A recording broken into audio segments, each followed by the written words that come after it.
Hi everyone, and welcome to RedRoseRecovery's very own podcast. I'm your host Ryan, and today I'm going to be having a chat with one of our regular faces in here, Simon Griffiths. Hello. You alright? How you doing, Si? Alright, mate, yeah. Really How long have you been coming into Red Rose for now, mate? Probably on and off, I'd say 3.5 years, something like that. 3.5 years? Yeah. Yeah, I know you've done loads there, haven't you? You're involved with the music group. Yeah, I mean, it kind of started when I first got arrested, and then I got given a liaison, like a little leaflet when I was in custody, and then I got in touch with services. I think Scott was probably one of the first people that spoke to you when I come through the doors, and then it was literally for 10 months, because it was in the middle of COVID. I think it just started. So at the start of COVID, I basically started coming here, getting involved with like car washes and football and meetings and training, like speaker boot camps and stuff like that, and getting more confidence, building my confidence and building like my recovery, Yeah, I mean, it's in it. I know you obviously from Red Rose and from the football team. Yeah. I never knew you came to us from the police cells, and I know you've been involved with us a few years. And it's stemming from that, I've actually got a team now, the L&D team, specifically based in the police station for people in custody. Yeah. Because I think a lot of people in addiction, when you're out there, I don't think some people understand that these organisations exist. Did you when you was in active Not addiction? really, because I mean, recovery for me, I was based in Chorley when I did when I was in the madness in my addiction. So like when I was in Chorley, it was more. One part of it was because I was doing it just to tick a box, so my mum and certain other people would leave me alone, so I could go and see my drug workers. But where I was based, there wasn't a lot of recovery-based things, so obviously when I ended up, knowing about this in Preston, it's obviously because it's a bigger place. There's a lot more involved here, I mean, people. So. I think there's almost a little bit of stigma attached sometimes to addicts or drug addicts, that they tend to come from broken homes or council estates, but that's not your backstory. No, I mean, my backstory, I come from a really good home. I think more because you're kind of having to live a certain way, it made me want to live the opposite more so. And I think it kind of stemmed off the people I associated with, because I wanted to fit in with people. So, like not peer pressure, but in a sense like trying to fit in with certain stereotype that other people had. So like, if people were going out smoking weed, I'd want to go and do that. Or if they were going to clubs and, taking Class A's and stuff like that, I'd want to go and do that as well. Mainly just to fit in, Yeah, and unfortunately it's a story that we hear far too often, and it's my backstory as well, teenagers sort of going out smoking weed, wrong crowd, and it spirals, doesn't it? You know what I mean? So, I think things like that, you can do that for a point in your life, but it's almost like a bubble, and it just keeps blowing and blowing and blowing, and it pops.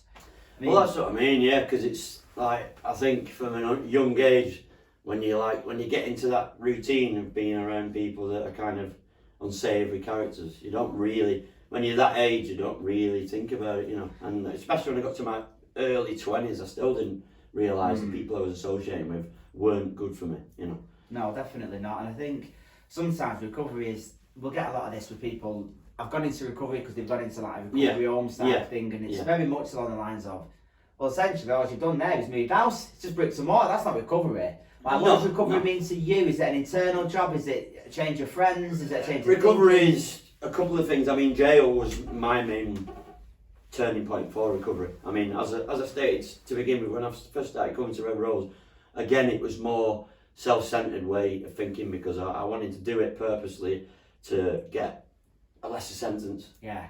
So, but my intentions were good, but the conclusion in my own head was, when I get to court, I've done all this in recovery, so it'll go easy on me. And in turn, it didn't, because I ended up going to jail, for 27 months. So but I think the best thing about me getting into recovery and getting into that cycle was I went to jail clean. If I'd gone to jail still using, then it would have been a different ballgame, because I personally think there's more drugs sometimes in prison than there is out. There is. So, I mean, I said before, we work from a lived experience perspective. I spent time, I lost years of my 20s in prison, and I took drugs in prison that I would have never taken on the street. No, I mean, and the good thing about Red Rose, it stuck with me, because even them whole 27 months, I knew the first top of my list when I come back out was getting involved straight back into Red Rose, because because it changed my life. You know, prison kind of gave me the lesson I need to be learned. You know, but again, I went to prison with the right head on me. I didn't go to prison still in addiction. Was there ever an element in prison where, I mean, I hear a lot of people are getting into recovery. Prison seems to be a big one where, you know, it might be Christmas Day and, you know, there's a toilet next to where you eat and you just sort of reflect and you've got this time to reflect. Because not only prisoners live in cells, they don't cell is somewhere where somebody goes, monks live in cells. It's somewhere where you go to reflect. Did that help, or was it just a case of I mean, it takes a privilege away from you, doesn't it, really? Definitely. Being stuck, especially in the middle of COVID, going into jail in the middle of COVID, you're sitting in for 2 weeks getting an induction, getting tested back, left, right and centre. Then you're getting put on the wing. And for me, I'd settled in, I went to Durham first and I settled there, and then they moved me. When they did that, my head fell off a bit because I got used to them settings. And then they put me somewhere else, you know. I kind of had it lucky because I know a lot of prisons are quite rough and quite, you know, have a lot of, you know. I think that's the problem, though. I think sometimes they're scared of the fear of the unknown is more scary. I know a lot of lads that go into prison think it's really not that bad. I've got my meals, I've got the gym, and they just sort of stay in that cycle for years, don't they? Of course, yeah. I think it gave me a couple of things, jail. It gave me a routine. Like, got me out of bed because, you know, I got straight into work. I went to the gym, so it got me healthy. Discipline, definitely. And I think I probably went into jail a boy and then come out a man. So I feel that way. I think some of the fundamentals that you can learn, regardless if you get it from jail, we've got a lot of people that work that are ex-military. But I think it's a necessity if you want to maintain sobriety that you stick with routine, you have a purpose, you have some fulfillment, you have some consistency because it just. I mean, jail was put in place for me, I think, for the right reasons, whereas a lot of people just go back to jail because it's all they know, or because they come out of jail and they've not got any support, and you know, and then they end up homeless, so they commit a crime just to go back there. Yeah, I mean, I personally think sometimes jail can be and it's a cop out. It's almost like rather than facing up to like what's going on and you know the trauma that you've been through or what's going on in life or bills or mortgages or jobs or responsibilities. We share responsibilities. It can almost be an escape plan. Take me away. Because I mean, you're not doing anything in jail, are you? You're getting your bills paid. You're getting a roof over your head, free food. You know what I mean? How did you find the transition then back into society? I mean, as soon as I got out, I think the main focus for me is I had family meeting me at the doors, always coming to see me and visits, you know, sending me money, helping me, you know, which was massive, you know, because it was pivotal. Because if I'd have come out of jail and not had that support, I could have ended up, you know, back where I started. And relocation for me was a big one. Moving to Preston, you know, away from. I see it so many times in recovery now. Loads of people, they go to rehab, they get out of rehab, and then they go straight back to their old haunts. And I think that for me is the worst thing you can do. Yeah, you know? You've been on quite a journey with it, I mean, because someone who's been to prison, you now got a position, right? And through the gate team. Yeah, so I work for a place called Release Mates now. So we go up and down the northwest and northeast and get people out of prison and give them that first step support, as I mentioned before, because most people that go to jail, they don't have support when they come out. Either the families have disowned them or they don't have a family background to be able to get that support, you know, so giving them that battle support helps massively.